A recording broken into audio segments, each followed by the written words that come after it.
So it's been a while since I've done a garden tour, and partly that's because it's been such a busy time. But we just had a light drizzle all day today, just a little bit of moisture, and it's almost dark, but it's all the colors are very saturated at the moment, and so everything that is blooming and is colorful just really is popping right now. So hopefully it shows through on the camera. But like, look at all of the cone flowers. They've like reseeded themselves all in this bed here, and I popped in a Rebecca that was a volunteer as well. And right now I think I love the 4 o'clock so much. I've been saving these for years, and I just pot them up in the pots, and you can also put them in your borders and dig them up later. We've had them all around the garden before, but really like them in pots. You can, you get a nice height to them, and you can move them around as you need to. But they only open in the evening, so it's a nice like evening plant. You spend time in the garden, and it's a special thing because they open just for a day, and they smell really nice, and they're just cute little flowers. Prolific reseeder. Loving the cannas right now. I've been really trying to be diligent about fertilizing everything every week, especially stuff in pots, to really just help with the growth, and it's made a huge difference in like the cannas. You can see another canna popped in over there, and the mound of cucurbits over there. But yeah, so coneflowers, the Rebecca is my grandmother's favorite, but I love them. They're so nice and cheery, and they're really all over the garden. Some coreopsis still going. They've even like seeded themselves into the asparagus, and it's just like they're just like suspended in the air. It looks so cool. The calendula really spread a lot through there as well. Those poor asparagus, not sure what's happening to them, but I think I've been fertilizing them more as well, hoping that they get better established. And here's another 4 o'clock. This one was just reseeded itself in one of the pots. It was basically a weed. So I very roughly just yanked it up, popped it over here. And it's a little smaller, but nonetheless very nice. And the sedums are just getting about ready to start blooming. Still a couple weeks away, I think. The Liatris are getting to their peak now. This is one of the North American natives that we have here.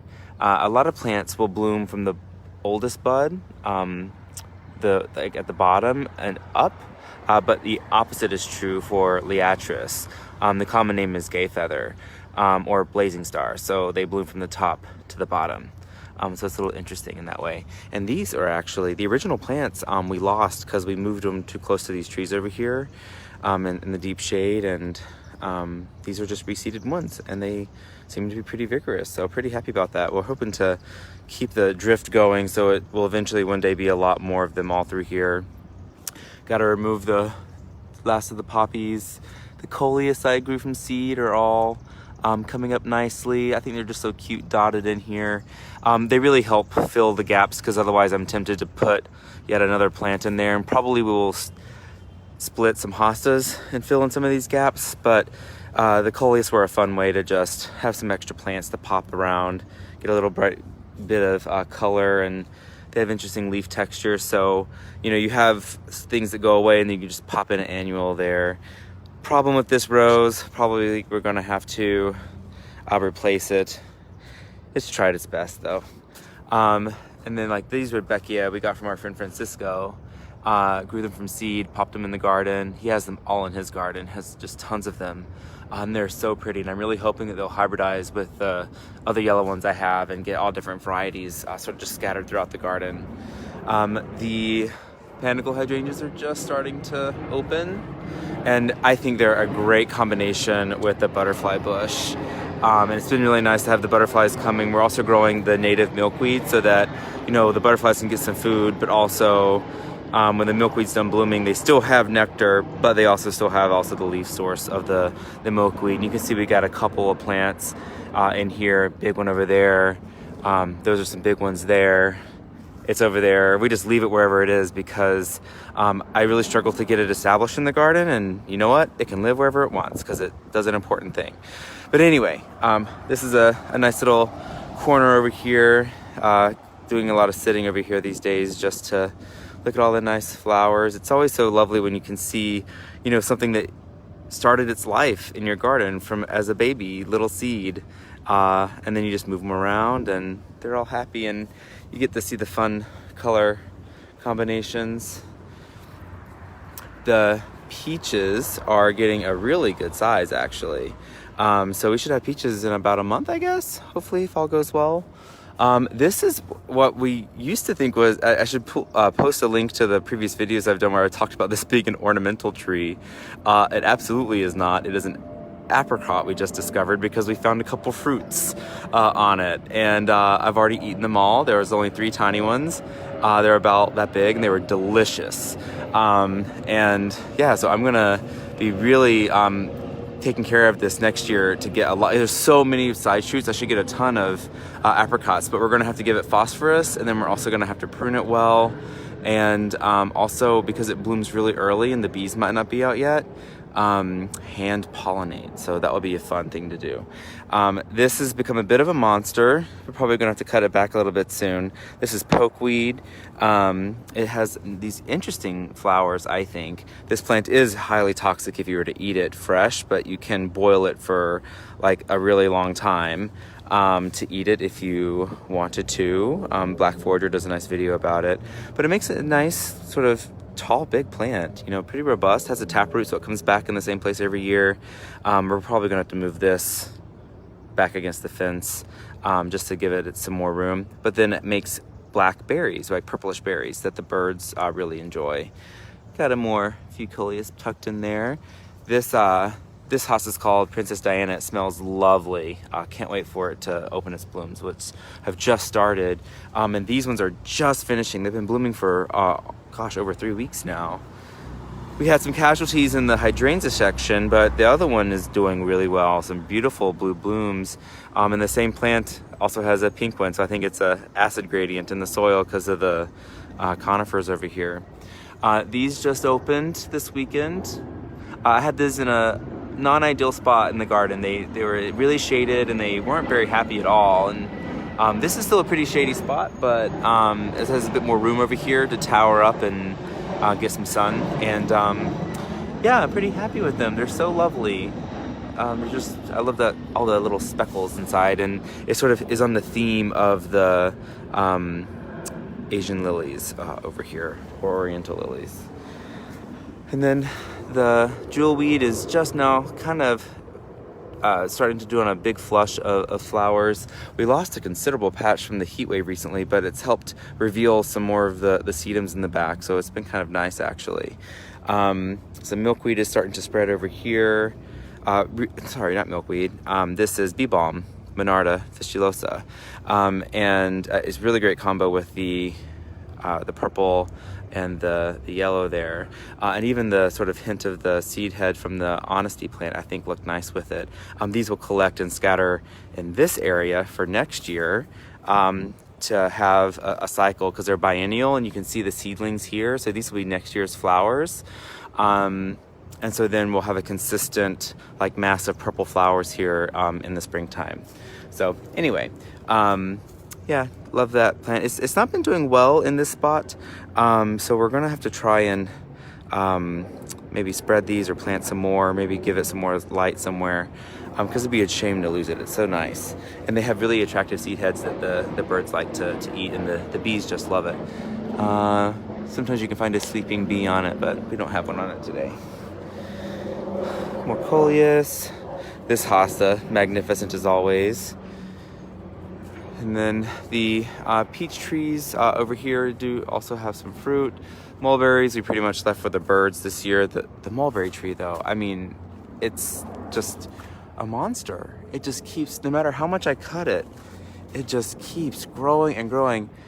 So I might not be able to contain it forever, but we should have a lot of mulberries next year at least. And then the figs are doing a really nice job of making lots of little baby figs. You can see some there on the side. But yeah, we should have a really good fig crop this year, so long as the weather is good to us. And I'll soon take off the netting so we can pick blueberries. That's pretty fun and exciting. And the raspberries back here are almost done with their what they're gonna do. I have a few more to pick in the next couple of days, but they're petering out here. But they did a good job for us this year. And then we'll have more blueberries. This is a mountain mint. I love the glaucous foliage of the sort of where the flowers start up here. I'm not sure if those are leaves or bracts, but they get that nice white look to them, and all different kinds of pollinators just adore it. I can't wait for this to be a big mass of it. Another volunteer, Rudbeckia, back there. Coleus doing its thing over here. Oh, before I go that way, I have to show the gardenia. I have spent years growing this gardenia, and they're a pain in the butt because they really want to be outside where it's warm. So they barely make it through the winter, but when they do survive, they bloom, and they're massive flowers. They're really big, and they smell like the most beautiful jasmine smell you can possibly think of. So they're worth the trouble, I think. Passion flower's been blooming well for us. That should hopefully do another flush of blooms soon. Scented geraniums being adorable, love them. Got a couple of scented plants here to bring people by and let them sort of smell things. The lime tree, been also feeding it a lot and watering it a bunch and on a really regular schedule, and it seems to be working out well. We're getting some nice fruit production, so hopefully these make it to adulthood. And I got some more 4 o'clocks here. These are just in these reused pots here. You know, I ran out of things to use. I was like, you know what? Those look good. And they're doing just fine in it. And it's a nice way to just like pick up a block and pop in some color. And if you want, you can also take out the individual ones and tuck them in corners all around and sort of spruce the area up a bit. But yeah, exciting. This geranium's been blooming ever since I put it outside. It's just loving life over here. Gonna be clearing out the onions soon. They have really lovely flowers, and the pollinators really like them, but we want to put some peppers in here, so we're gonna make probably a big batch of onion soup or something because we have a lot of onions. And I might try and do something with the seed heads because they're edible too, and they're kind of tasty.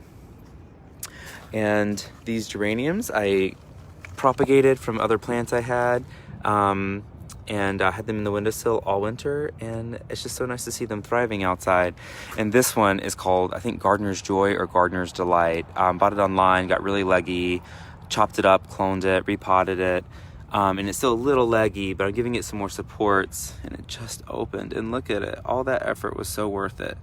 It is so pretty. And so I just love it. It is Gardener's Joy or Gardener's Delight. Either way, it's beautiful. Lots of textures in there. And sometimes these reseed, so I might get some cool combinations in the future. Dahlias are just now starting to bud up. Another 4 o'clock. I love they're kind of like, they're very much like an azalea bloom. This one just finished its last flower. I might get a couple more. This is a plant I collected from San Diego. It's called Carissa. Another one that smells like, it's a nice big flower and it's very fragrant. It smells like jasmine even after it falls off the plant like this. Just wonderful. And it makes fruits you can eat too. The ground cherries are ground cherrying.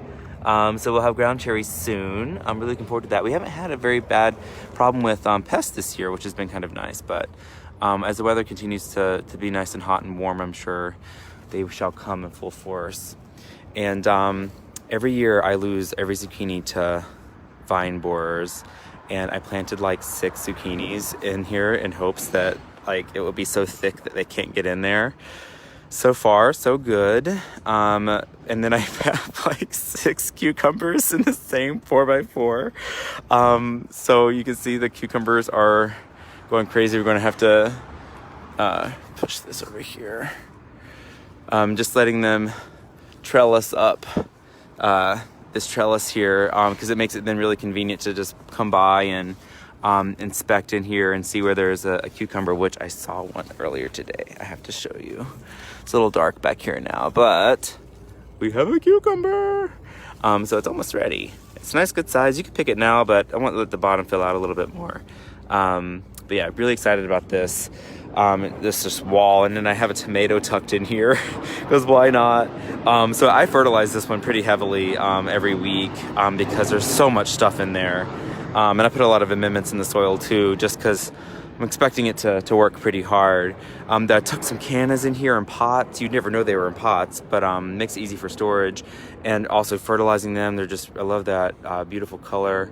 Cherry trees growing nice. Look at the seed head on this elderflower. I mean, it is the size of my head. I mean, bigger. It's huge. And you can take these and put them in, you can make jelly. You can also make just juice, and then you can also make wine. And but only do that if you've researched it, because if you don't do it right, it's very poisonous. So this is the first dahlia bud. So exciting. It's going to open. I can feel it. A couple days. It's really, really close. Disgusting bird breath I need to clean, but the birds still love it. This is a culver root, also known as Veronicastrum, another native the bees really, really like. They are just on it all day, and they do sleep on it, which is really cute. You can see one sleeping right there. And then back here we have some more flowers in there. I had extra tomato, threw it back there. I'm definitely going to get some fruit off of it. Might not be a lot, but I mean, I'm not growing anything back there anyways. And then some of these things you can't really see unless you know what you're looking for. This I got as a gift. So it's like a 6.5 foot fence, and it's beautiful in yellow, and I love it. So I'm excited for that to grow out and be a nice big, like, pop of yellow. It'll look nice against with the foliage. But yeah, it's kind of like a wild world in here. And like, we have strawberries over here, but like, you know, plants get in there and you like the plants. So like, I like the phlox, but like now the strawberries are hidden. So I got to get in there and thin them out. But the biggest success of the season so far, other than the apricots, is the fact that we are growing a fucking pomegranate, and it is actually making a pomegranate. This was a wedding gift. So we got married in 2014, and all that time it never once bloomed. Bloomed but never made fruits. So we are now getting fruits, and I think it's because extra water, extra fertilizer. Making sure that it really stays happy. And coincidentally, I also crammed a bunch of other plants in here. I've been growing some radishes, and look at some strawberries. This one's ready to pick. I want to eat it immediately. They're so good. Yeah. And more coleus. Almost done. I know this is like taking a million years. Another fig tree, which again, watering, fertilizing more regularly, and it's really done much better this year than it has in the past. Much better canopy. Olive, also growing like gangbusters. Look at these tomatoes. They're monsters. They are like, they're elevated up a little bit, but I mean, they're huge. They're so big, and they are completely covered in fruit. There's so many fruits in there all over. So I cannot wait. This is gonna be super yummy. Just an assortment of plants. And then I got rid of the broccoli, and that was in these pots, and replaced it with sweet potatoes. So I'm very excited. We're gonna hopefully get some sweet potatoes this year. And then these are like our regular potatoes, and they're just now starting to die back, which is normal. So like, when they are completely brown, then we can harvest them.